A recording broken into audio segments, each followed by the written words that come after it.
कहानी की शुरुआत में हमें कुछ टीनेजर्स एक जगह गेमिंग टूर्नामेंट में पार्टिसिपेट करते हुए दिखाए जाते हैं, जहां जीतने वाले को 10 ग्रैंड्स मिलने वाले थे। उस गेम में सिर्फ दूसरे खिलाड़ियों को मारना और ज्यादा से ज्यादा पॉइंट्स इकट्ठा करना था। गेम शुरू होते ही दो प्लेयर्स दूसरे सभी प्लेयर्स को धड़ाधड़ मारना शुरू कर देते हैं और इस तरह वो ढेर सारे पॉइंट्स जमा कर लेते हैं। उनमें से एक नई प्लेयर थी और दूसरा एक मजा हुआ प्लेयर था जिसने गेमिंग की दुनिया में बहुत सारे इनाम जीते थे। भीड़ उन्हें जोश दिलाने के लिए चिल्लाती है और पुराना प्लेयर अपने एक्सपीरियंस के बल पर लीड करने लगता है, जबकि नई लड़की को आगे बढ़ने के लिए बहुत मेहनत करनी पड़ती है। इसलिए वो इम्पल्स 9 नाम के एक एनर्जी ड्रिंक की बोतल को एक ही घूंट में पी जाती है, जिससे कि न सिर्फ उसे एनर्जी मिलती है बल्कि टाइम भी 100 गुना स्लो हो जाता है। उस पावर की हेल्प से वो उस एक्सपर्ट प्लेयर समेत सारे प्लेयर्स को आसानी से मार देती है। इस तरह वो टूर्नामेंट जीत जाती है और अपने बॉयफ्रेंड के साथ इस खुशी को सेलिब्रेट करने लगती है, पर उसे पता नहीं था कि बहुत जल्द उसकी जिंदगी दुखों में बदलने वाली थी। अचानक एनर्जी ड्रिंक की बोतल जमीन पर गिरकर बिखर जाती है और इसी तरह उसकी जिंदगी भी बिखरने लगती है। सीन शिफ्ट होता है और वो अपने आप को 3 बच्चों की माँ के रूप में देखती है। उसका घर बहुत बुरी हालत में था, जहाँ कोई मॉडर्न इक्विपमेंट और इलेक्ट्रिसिटी नहीं थी और इसके चलते उसकी तकलीफ और बढ़ गई थी। घर के बाहर की दुनिया भी उजाड़ और बंजर जमीन के अलावा और कुछ नहीं थी, जहाँ हवा भी जहरीली हो चुकी थी, जिसमें सांस लेना भी मुश्किल था। इसके साथ ही सीन फिर से शिफ्ट होता है और हमें पास्ट की कहानी में वेल हर्नांडेज नाम की एक लड़की को दिखाया जाता है, जो कि एक अच्छी FPS गेमर थी और जिंदगी में उसका एक ही सपना था कि वो एक प्रोफेशनल गेमर बनकर खूब सारा पैसा और नाम कमाए। वो अपने डिवोर्स फादर कार्लोस के साथ रहती थी। 2017 में एक दिन कार्लोस अपनी बेटी वेल को रेस्टोरेंट की जॉब इंटरव्यू के लिए तैयार करता है और वो बेदिली से फॉर्मल्स पहनकर इंटरव्यू के लिए निकल जाती है। बाहर उसका बॉयफ्रेंड इवान अपनी कार में उसे पिक करने के लिए उसका वेट कर रहा था। वहाँ से निकलते ही वेल गाड़ी की पिछली सीट में बैठकर अपने फॉर्मल कपड़े बदलकर कैजुअल पहन लेती है और इंटरव्यू की जगह फील्ड ऑफ फायर नाम के एक गेमिंग टूर्नामेंट खेलने पहुंच जाती है। दूसरे FPS बैटल रॉयल गेम्स की तरह ही फील्ड ऑफ फायर भी एक मल्टीप्लेयर गेम था, जिसमें लास्ट तक टिके रहना ही इसका मेन पर्पस होता है। वेल सोचती है कि अगर वो ये गेम जीत गई तो लाखों रुपए कमा लेगी और उन पैसों से वो अपने लिए एक गेमिंग कंप्यूटर खरीदेगी। पर इवान उसे बताता है कि रॉय नाम का एक मजा हुआ प्रोफेशनल गेमर उस टूर्नामेंट में सरप्राइज अपीयरेंस देने वाला है, जिसे सुनकर वो थोड़ा नर्वस हो जाती है।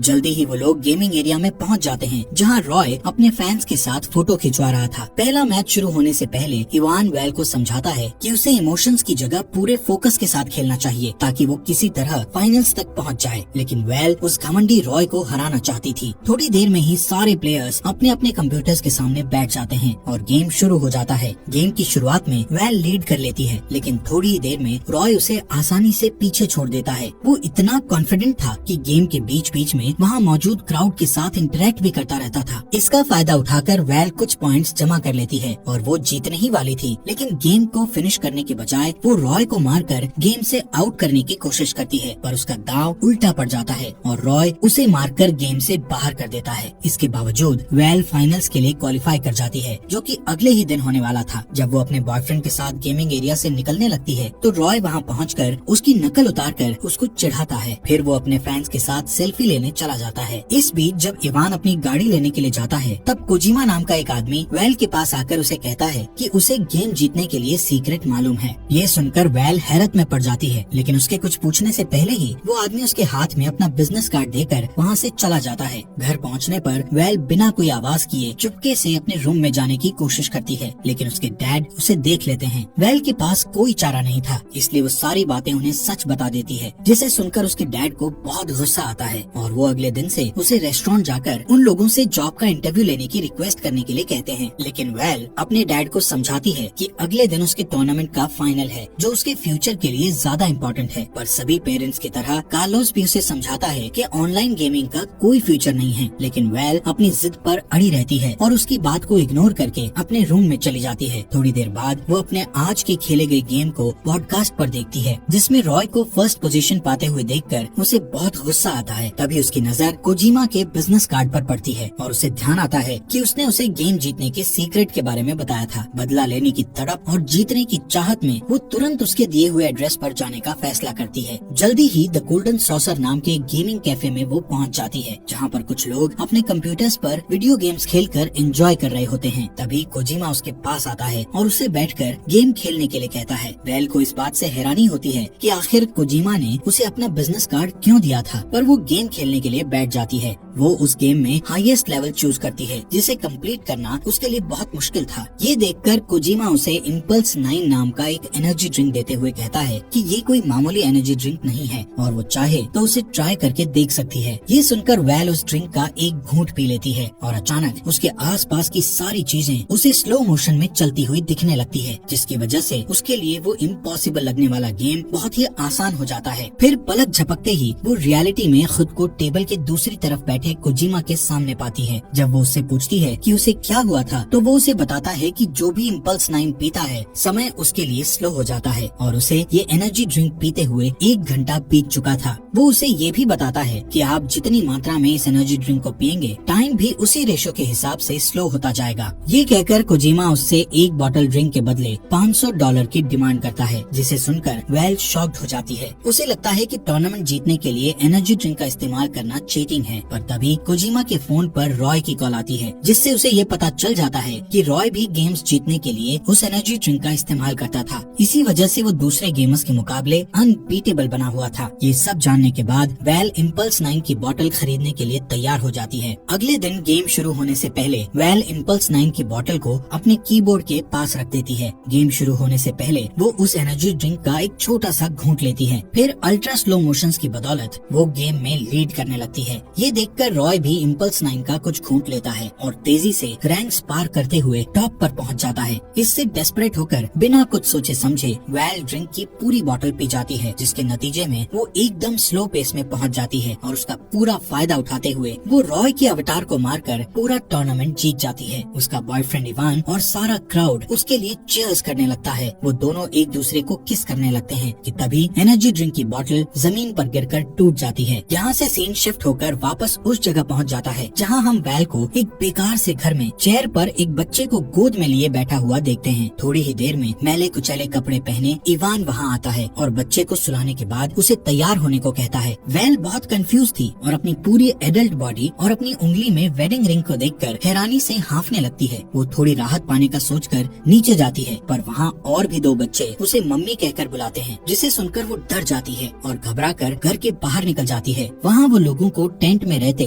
और खुले में बने पब्लिक बाथरूम का इस्तेमाल करते हुए देखती है। आखिरकार उसे पता चलता है कि वो पलक झपकते ही लगभग 12 साल स्किप करके सीधे 2029 में पहुंच गई थी और वो लोग जिस जगह रह रहे थे वो पूरा इलाका चारों तरफ ऊंची दीवारों से घिरा हुआ था, जो कि वेस्टलैंड से इस एरिया को अलग करता था। वेस्टलैंड में डेथ लिजार्ड जैसे खतरनाक जानवर रहते थे, जो इंसानों पर हमला करने के लिए बदनाम थे। इस वजह से वहाँ रहने वाले लोग अलग अलग शिफ्ट्स में गेट पर पहरा देते थे। इसके अलावा उसे ये भी मालूम चलता है कि जिन लोगों ने पास्ट में बहुत ज्यादा इम्पल्स 9 पिया था, वो लोग रियल टाइम में अब जाग रहे थे, जिन्हें पल्सर कहा जाता था। इम्पल्स 9 के ज्यादा इस्तेमाल के नतीजे में लोग बिना किसी मेमोरी के सालों बाद के फ्यूचर में अचानक से पहुंच रहे थे, जिसकी वजह से पूरी दुनिया में अफरा तफरी मची हुई थी। जब कोई अचानक टाइम के बारे में कंफ्यूज सा दिखता, तभी उसके पल्सर होने या ना होने के बारे में पता चलता था। इसके अलावा उनकी पहचान का और कोई रास्ता नहीं था। इस भयानक बर्बादी के लिए लोग पल्सर्स को जिम्मेदार मानते थे और उन्हें उस 4 दीवारी के अंदर रहने की इजाजत भी बहुत मुश्किल से देते थे। वेल उस जगह एक पुलिस का काम करती थी और डैन नाम का एक आदमी उसका डिप्टी यानी असिस्टेंट था। पल्सर्स के साथ जिस तरह का बिहेव होता था, उससे बचने के लिए वेल खुद भी इम्पल्स 9 कंज्यूम करने के बाद सबसे छुपा लेती है। वेल घर आकर सब कुछ ठीक करने की कोशिश करती है कि तभी उसे अपने डैड कार्लोस की याद आती है। वो उनके साथ हुई अपनी आखिरी मुलाकात को याद करने की कोशिश करती है और जैसे ही वो अपना सिर दूसरी तरफ घुमाती है, तो उसकी नजर टेबल पर उसके डैड की राख से भरे एक बर्तन पर पड़ती है। वो उसे देखते ही फूट फूट कर रोने लगती है। इतने में डेप्यूटी पुलिस डैन आकर उसे टॉयलेट साफ करने की ड्यूटी पर चलने को कहता है। पहले तो वो जाने से मना कर देती है, पर जब डैन उसे याद दिलाता है कि वो सफाई इंस्पेक्टर है और ये उसका काम है, तो उसे जाना ही पड़ता है। उसे कई घंटों तक गंदे टॉयलेट्स की सफाई करनी पड़ती है। इस तरह काफी दिन बीत जाते हैं और धीरे धीरे वैल को उस उजड़े हुए माहौल में रहने की आदत हो जाती है। एक दिन वो अपने सारे ड्यूटीज खत्म करके अपने बच्चों को स्कूल से लेने के लिए जाती है, जहाँ उसकी बेटी सोफिया उसे एक ड्राइंग दिखाकर कहती है कि वो उसकी हीरो है। वैल बहुत थकी हुई होने के कारण बच्ची के एफर्ट्स को अप्रिशिएट नहीं करती है। घर पहुँचने पर वो देखती है कि इवान एक बाइसिकल पर बैठा जोर जोर से पैडल मार रहा है। दरअसल वहाँ इलेक्ट्रिसिटी नहीं होने के कारण वो एक गेम खेलने के लिए पावर प्रोड्यूस कर रहा था। वैल अपने favourite game field of fire को देखकर हैरान रह जाती है। वो बच्चों को सुलाने से पहले एक राउंड खेलने के लिए तैयार हो जाती है। जब इवान लोगों से मिलने के लिए बाहर चला जाता है तो वो बच्चों के साथ गेम खेलने बैठ जाती है। कुछ घंटे बीत जाते हैं कि अचानक इवान भागकर घर आता है। वो काफी डरा हुआ था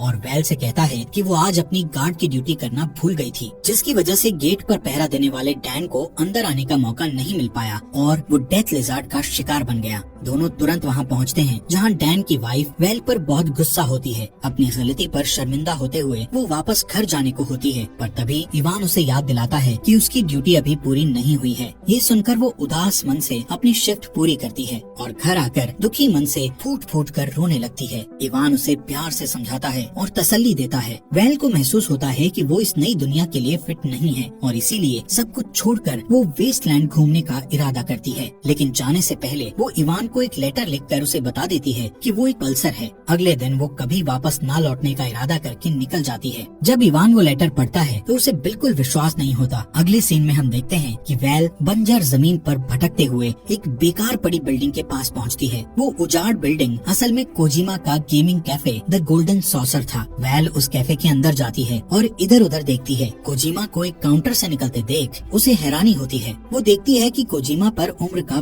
बिल्कुल भी असर नहीं हुआ था, लेकिन वो ये राज उसे नहीं बताता है। उनकी बातों के दौरान कोजिमा को पता चलता है कि वैल एक हफ्ते पहले ही पास्ट से रियलिटी में जागी थी। वो स्वीकार करता है कि इम्पल्स 9 की वजह से बहुत सारी जिंदगियां बर्बाद हुई थी, लेकिन उसके पास वैल को उन सारी तकलीफों से छुटकारा दिलाने का प्लान था। कोजिमा इम्पल्स 9 का एक बड़ा बोतल लाकर उसे पीने को देता है। वो ये भी कहता है कि अगर उसने इसे पी लिया तो वो इस दुनिया में वापस कभी नहीं आएगी, क्योंकि वो सैकड़ों साल आगे के फ्यूचर में पहुंच जाएगी और तब तक वो इस दुनिया में मर चुकी होगी। कोजिमा उसे ड्रिंक पीते हुए गेम खेलने का सजेशन भी देता है। वैल को ये आइडिया पसंद आता है और वो अपना favourite game field of fire खेलने बैठ जाती है। पर जब वो इम्पल्स 9 की बोतल को उठाने के लिए आगे की तरफ झुकती है तो उसकी नजर उस ड्राइंग पर पड़ती है जो उसकी बेटी ने उसके लिए बनाया था। वो इमोशनल होकर यादों में खो जाती है। उसे इवान और अपने बच्चों के साथ बिताए सारे खुशगवार पल याद आने लगते हैं। फिर वो एनर्जी ड्रिंक पीने का इरादा छोड़कर वापस अपने परिवार के साथ जिंदगी गुजारने का फैसला करके अपने घर की तरफ चल देती है। लेकिन गेट पर उसे इवान गार्ड की ड्यूटी करते दिखाई देता है, जो उससे बहुत नाराज था।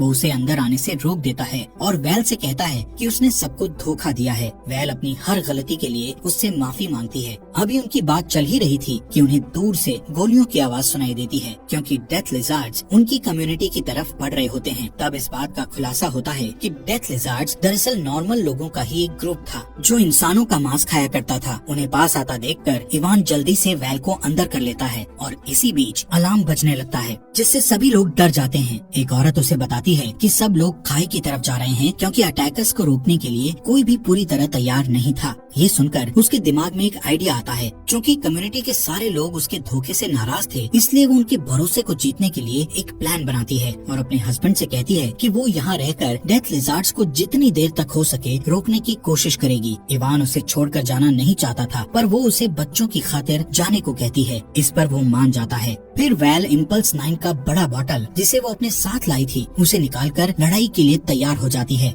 डेथ लिजार्ड्स गेट पर पहुंचकर हमला बोलने के लिए तैयार देखते हैं कि तभी वैल को पता चलता है कि डेथ लिजार्ड्स का लीडर और कोई नहीं बल्कि रॉय खुद था। दोनों एक दूसरे के आमने सामने थे। रॉय उसे बताता है कि वो रियलिटी में कुछ साल पहले पहुंचा था और अब वो एक जालिम लीडर बन चुका था जो किसी को भी मार सकता है, पर उसकी धमकियों का वैल पर कोई असर नहीं पड़ता क्योंकि उसने उसके आने से पहले ही वो एनर्जी ड्रिंक पी लिया था। सबूत के लिए वो खाली बोतल को उसके सामने फेंक देती है। अचानक वैल स्लो मोशंस में चली जाती है और गैस के कैनिस्टर पर गोली चला देती है, जिससे सारे अटैकर्स हवा में उछल जाते हैं। फिर लगातार शूट आउट करते हुए वो सबको खदेड़ देती है। अनफॉर्चुनेटली उसके पेट और कंधे पर गोली लग जाती है, जिससे वो जमीन पर गिर जाती है। तभी रॉय आकर उस पर गोली चलाता है, लेकिन उसका निशाना चूक जाता है। इस मौके का फायदा उठाकर वो उस पर गोली चलाकर उसे मार डालती है। इसके बाद वो अपनी आखिरी सांस लेते हुए आसमान की तरफ एक फ्लेयर गन छोड़ती है, जिससे इवान को ये सिग्नल मिल जाता है कि उसकी कम्युनिटी अब सेफ है। एक तरफ इवान आसमान की तरफ जाते हुए ब्राइट रेड फ्लेयर को देखता है और दूसरी तरफ वैल धीरे धीरे अपनी आखिरी सांस ले रही होती है।